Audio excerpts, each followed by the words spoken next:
بسم اللہ الرحمن الرحیم۔ رزق کے لیے رونے والے، اولاد کے لیے رونے والے، دنیا کے پیسوں کے لیے رونے والے کبھی اس امام کو بھی رویا کریں جو پردہ غیب میں بیٹھ کر دعائیں مانگ رہے ہیں۔ پالنے والے تو مجھے اذن ظہور دے، میں دنیا والوں سے پوچھوں تو صحیح کیسے سکینہ کو تماچے، میں دنیا والوں سے پوچھوں تو صحیح کیسے 4 سال کی معصومہ کو تماچے مارے جاتے ہیں۔ عزاداروں، آج ماتمداری ہوگی نا، نوحہ خان پہنچ چکے ہیں، عزادار پہنچ چکے ہیں۔ میں کہنا چاہتا ہوں عزاداروں، دنیا والوں کو بتایا کرو ہم ماتم کرتے ہیں نا، خدا کی قسم درد ہوتی ہے، درد ہوتی ہے۔ ہم یہ نہیں کہتے ہم ماتم کرتے ہیں ہمیں تکلیف نہیں ہوتی، ہمیں درد ہوتی ہے، ہمیں تکلیف ہوتی ہے، لیکن خدا کی قسم یہ بازاروں میں نکل کر اپنے سینے پہ ماتم کر کے نا ہمیں اتنی تکلیف نہیں ہوتی، یہ تکلیف محسوس ہی نہیں ہوتی اس تکلیف کے مقابلے میں جو کوفہ اور شام کے بازاروں میں زینب، جو کوفہ اور شام کے بازاروں میں۔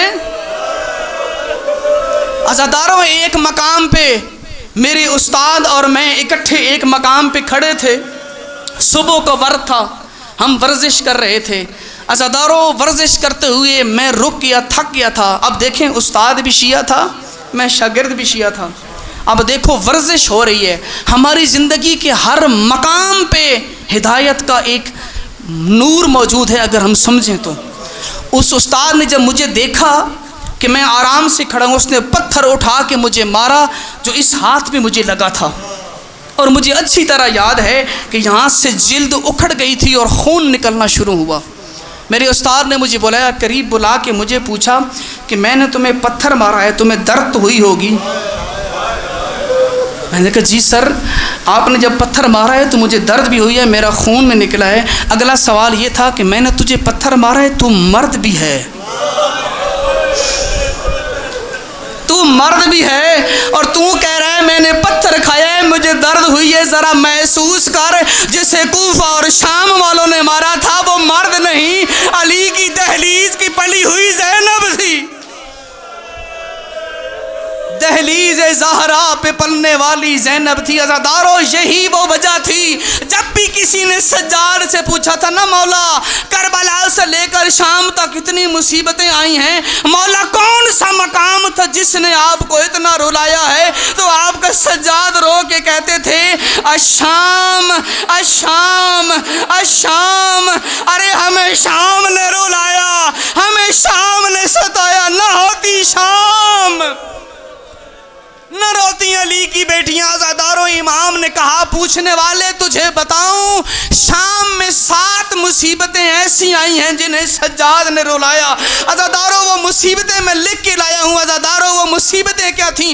تیرا چوتھا امام کہتے ہیں کہ اے پوچھنے والے تجھے بتاؤں، پہلی مصیبت یہ تھی جس زندان میں ہمیں رکھا گیا اس کا چھت کوئی نہیں تھا، سارا دن دھوپ کی تپش سے ہمارے چہرے جلتے تھے، اور رات کی تاریکی میں شبنم ہمیں ستایا کرتی تھی۔ مولا، ایک مصیبت ہو گئی، دوسری کون سی ہے؟ امام نے کہا ہمیں جب شام میں لے کے گئے، عزادارو، امام کہتے ہیں ہمیں اس بازار سے گزارا گیا جہاں غلام بکا کرتے تھے۔ وہ چاہتے تھے اہل بیت بک جائیں، لیکن وہ چاہتا تھا اہل بیت بچ جائیں۔ دنیا والے ہم سے پوچھتے ہیں روتے کیوں ہو؟ تیری ایک بیٹی اغوا ہو جائے، تیرا ایک بیٹا گم ہو جائے، مسجدوں میں اعلان کرتا ہے تیری اور تیرے بیٹے کی اوقات ہی کیا ہے؟ یہ غلاموں کے بازار میں بکنے والی محمد کی آل تھی، اس لیے روتے ہیں ہم انہیں یاد کر کے۔ مولا، اگلی مصیبت کہتے ہیں اگلی مصیبت یہ تھی ان ظالموں نے ہمارے گرد ایسے حلقہ بنایا ہوا تھا، ہاتھ میں ننگی تلواریں تھیں، ہاتھ میں نیزے تھے، جب بھی کوئی حسین کا نام لیتا تھا اور نیزے کی انیاں چبھا کے ہمیں تکلیف اور نیزے مار کے ہمیں تکلیف دیا کرتے تھے۔ عزادارو، اگلا مصیبت کا جملہ یہ ہے، امام نے کہا ہے اتنا بڑا دکھ تھا کربلا کے اندر اندر شہید ہو گئے، لیکن اذیت اتنی زیادہ تھی شام کے اندر، کہتے ہیں حسین ابن علی کا سر، چچا عباس کا سر ہمیشہ انہوں نے وہیں رکھا جہاں پر زینب اور ام کلثوم کھڑی ہوتی تھی، وہ دیکھتی بھی تھی، ماتم بھی کرتی تھی۔ اور دوسری بات یہ ہے قاسم اور علی اکبر کا سر وہاں کھڑا کرتے تھے جہاں سکینہ اور فاطمہ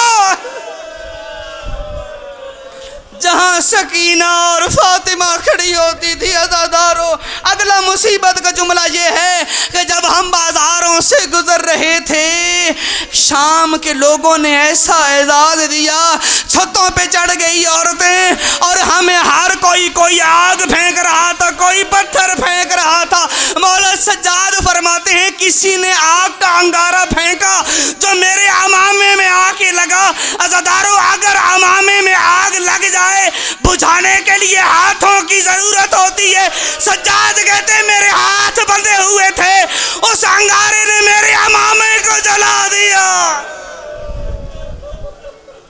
اس انگارے نے میرے امامے کو جلا دیا۔ مولا فرماتے ہیں اگلی مصیبت یہ تھی، سادات سے معافی مانگ کے عرض کر رہا ہوں، اگلی مصیبت یہ تھی کہ جب ہم شام کے بازاروں میں داخل ہوئے، ادھر سے سورج طلوع ہوتا تھا، ادھر سے سورج غروب ہوتا تھا، اور وہ کرتے کیا تھے، ہر جگہ بین باجے اور دف بجا کر موسیقی کے عالم میں ہمیں وہاں سے گزارتے تھے جہاں لوگ تماشے کے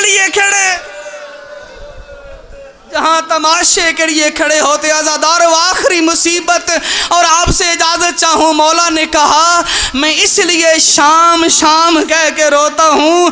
عزادار، تو نے سوال کیا، عزادارو تھکنا نہیں ہے، کل چیلم کا دن ہے، سجاد کی زبان سے مصیبت بیان کر رہا ہوں، کوئی ذاکر نہیں بیان کر رہا، عزادار کوئی عالم بیان نہیں کر رہا، یہ وہ بیان کر رہا ہے جو عینی گواہ ہے کوفہ اور شام کے ظلم کا۔